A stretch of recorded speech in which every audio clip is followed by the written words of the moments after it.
Fyrjet e vazhdueshme të kryeministrit Rama ndaj personave me aftësi të kufizuara janë bërë zhargoni i përditshëm nga ana e tij. Rasti më i fundit është në qytetin e Lezhës ku Rama etiketoi votuesit si të verbër. Për deklaratat e Ramës, shoqata e verbërve të Shqipërisë reagon me indinjat ndaj fyrjeve publike të bëra nga kreu i qeverisë ndaj personave me aftësi të kufizuara. Shoqata e verbërve të Shqipërisë, si përfaqësuesi e legjitime, e mbi 13.500 qytetarëve të verbër dhe me dëmtime të rënda të shikimit në vend. Shpreh keqardhje dhe indinjat të thellë për përdorimin e gjuhës diskriminuese dhe poshtëruese nga kryeministri i Republikës së Shqipërisë, zoti Edi Rama, në një aktivitet elektoral të zhvilluar në Lezhë. Është jo vetëm thellësisht ofenduese për komunitetin e personave të verbër dhe të personave që nuk dëgjojnë, por përbën një shkelje të rëndë të standardeve të respektit njerëzor dhe të barazisë së promovuar nga Kushtetuta e Republikës së Shqipërisë dhe nga Konventa OKB-s për të drejtat e personave me aftësi të kufizuara. Kjo nuk është hera e parë që zoti Rama përdor fjalor fyes ndaj grupeve të ndjeshme. Vetëm pak ditë më parë, ai etiketoi në mënyrë të papranueshme personat me çrregullime të spektrit autik, duke vazhduar kështu një model komunikimi përçmues që thellon paragjykimet shoqërore dhe cënon dinjitetin e mira qytetarëve shqiptar.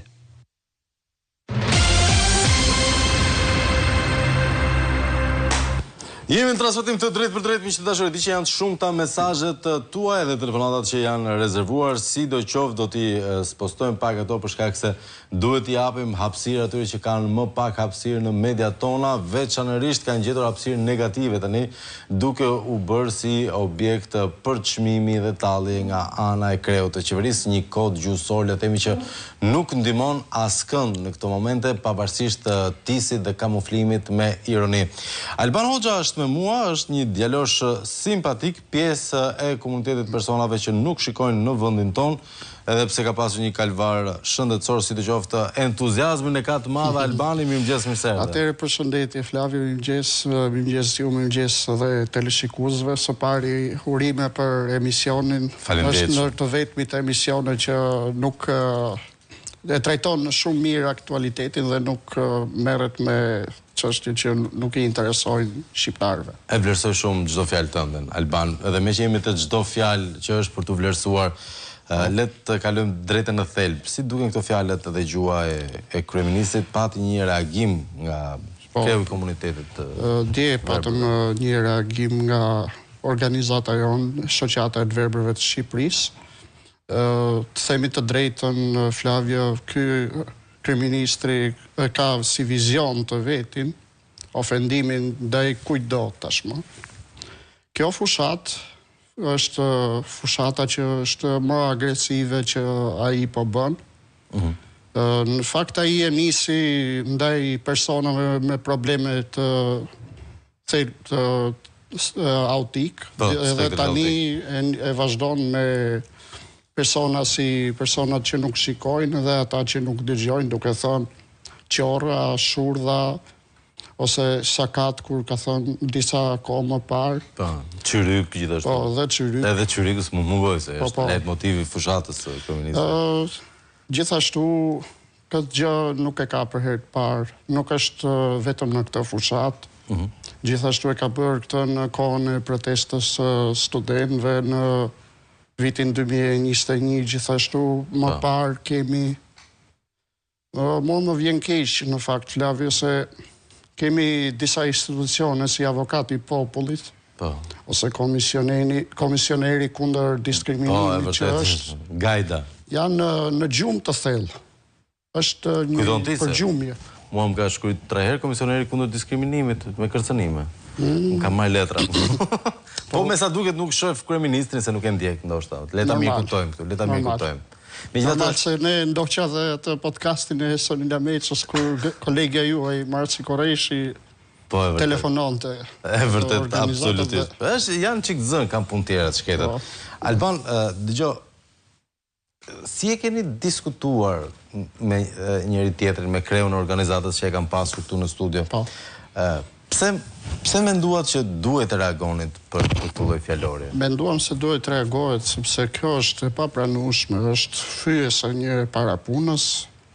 Një kryeministër, kur je kryeministër duhet të gjesh fjalë të tjera. Është për të ardhur keq se ai nuk kështu e mendoj një që ai nuk ka argumenta dhe gjen këtë lloj ofezash. Ka një lëndim? Jo vetëm mendimi im, po normal, lëndimi është tejet i madh. Lëndimi është tejet i madh. A reflekton kjo mënyrën se si shoqëria sillet ndaj jush apo ndikon? Unë besoj se jo plotësisht, shqyqyr kjo... Shqiptarët nuk janë kështu, po thua? Tani, shqiptarët, themi atë që është shoqëria, ka ai çik ato paragjykime, i ka pak a shumë, por me kohën ka evoluar çdo gjë dhe ka ndryshuar tashmë, shqyqyr nuk i kemi ato paragjykimet siç ka pas qenë më parë. Mentaliteti ka, sa të duash. Sigurisht. E megjithatë gjua e kryeministit është pak hapa pas. Po, normal. Ai në fakt përpiqet, Flavio, që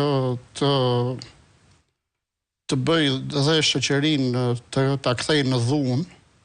Ndoshta dhe vetë ka problemet e tij në fushatë dhe i shfryn duke nxjerr këto fjalë. Pra siç thash që ti nuk ke argumenta. Kur ti nuk ke argumenta, ti do flasësh lloj fjalor të papërshtatshëm. Me që kishin dhe temë të telefonatave dhe mesazheve, dhe do t'i kërkoj edhe një herë ndjesë atyre që s'kan përcjellë ende. Ti çfarë do i thoje Edi Ramës? Unë Edi Ramës. Në një takim privat. Në fakt, të flasësh me të është pak e vështirë. Themi të drejtën. S'para dëgjosh. Se një person ka pas qenë tek një kolegë aty, s'ka rëndësi ta përmendim emrin. Edhe gati në mënyrë arrogante është përgjigjur. Unë do t'i thoja që nuk është mirë kjo gjuhë, sidomos ndaj komunitetit tonë është tejet lënduese, tejet fyese. Pra do ishe kaq etik edhe... Po dhe nuk ndihemi mirë. Sidomos edhe përpara të tjerëve se këto tani çdo gjë shpërndahet, Flavio, dhe nëse nuk ndjek tjetri televizor, ose ndjek rrjetet e tjera sociale, Facebook, TikTok, Instagram e të tjera. Normal, edhe i frymëzon edhe ca adoleshentë, fatkeqësisht. Po. Dhe ata janë përgjithsisht grup goxha problematik në artikulim. Frymëzohen më shumë, dhe mund për shembull do thoj në një çfarë është kjo që thotë Rama ndaj jush, mund ta thoj edhe se jo, dikush mund ta thoj edhe vetë. Duke e përshkallëzuar gjuhën, absolutisht e vërtet. Unë Alban jam fan si një gjuhë të drejtë për drejtë. Sigurisht edhe një... Mirë bani. Edhe një... Jam gjithashtu fan se edhe një humorit zi. Megjithatë është pak e pa vend qoftë edhe të bësh humor të zi me një komunitet të cilit nuk i ke shërbyer, sidomos kur ke para për ti shërbyer. Ne nuk na ka shërbyer kjo qeveri, sidomos me ndihmat që nuk na ka dhënë, paga sociale që ne marrim nuk është rritur as pak, vetëm indeks e çmimesh ka. Sa është aktualisht? Aktualisht është 14.000 lekë të reja. 14.000 lekë?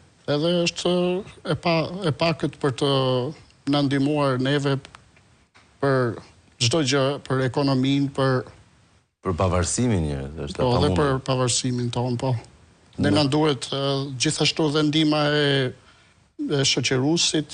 Sigurisht. Edhe më vjen mirë në fakt që në programin e partisë më të madhe të opozitës, Partisë Demokratike, që ka vendosur për ata që kanë qenë shoqëruesit tanë dhe janë, që t'i njihen si vite për sigurimet shoqërore, për marrë pensionin, sepse ata kanë vujtur, Flavio. Babai im merret me mua, është kujdestari im dhe në letrat, po edhe merret me mua, po thuj se gjithkohon do më dërgoj mua në punë ose kudo që unë të kërkoj. Dhe sigurisht meriton të një jetë kjo sakrificë. Po, normal. Ti punon, the? Po, punoj në një vend s'po e them për arsye reklamë. S'po ja bëjmë reklamën. Megjithatë, pavarësisht se nuk po ja bëjmë reklamën, dua ta përgëzoj vendin tënd punës, administratorin dhe çdo që të ka punësuar se ka bërë një veprim jashtëzakonisht të duhur dhe sigurisht besoj nuk ka marrë me atë, ti justifikon punën tënde. E bën punën mirë? Po, e bëj. E bëj normal. Të pëlqen puna? Ke një punë tjetër që do doje të bëje? Po, ndërshqiptare kam tim koleg me ju, fakt, kam thënë dhe privatisht. Po, sigurisht, të pëlqen radio, më ke thënë? Po. Dakor, kështu që do e bëjmë të hapur apelin. Syri nuk e ka radion efektive, se do e këshim menduar seriozisht. Transmeton televizionin. E vërtet është dhe të faleminderit që e nënvizove. Megjithatë, të gjithë kolegëve të mi që punojnë në radio, apel të drejt për drejt, nuk po them ta merrni më njëherë në punë Albanin, po e meriton të drejtën për të provuar, apo jo? Jo, falenderoj. E drejta për të provuar i takon të gjithëve. Pastaj secili ka riskun e vet. Ndërkohë, çfarë do thoje atyre personave që janë pjesë e grupit personave me aftësi të kufizuara në këto momente, në këtë dritë, çfarë mund të kërkojnë ata më shumë? Si mund të bëjnë ata më mirë? Do doja t'ju thoja që pavarësisht kësaj që kryeministri bën ose kushdo të kundërshtojnë, të ankohen për këto dhe nëse në shoqëri ndjen këto, pse jo ti shprehin kudo. Dhe organizata, shoqata e personave të verbër do t'i mbështesë. E vlerësoj gjithashtu qëndrimin tënd Alban, ndërkohë kur do ikesh në punë ti? Kur e ke orën? Për pak minuta, për gjysmore, për një orë. E mora vesh, duhet ta përshëndesim Albanin, unë falenderoj me gjitha edhe për integritetin tënd për të shfaqur sot edhe për të thënë qëndrimin tënd. Dhe unë. Dhe do kthehesh prapë, dakord? Po, normal. Ma premton? Po.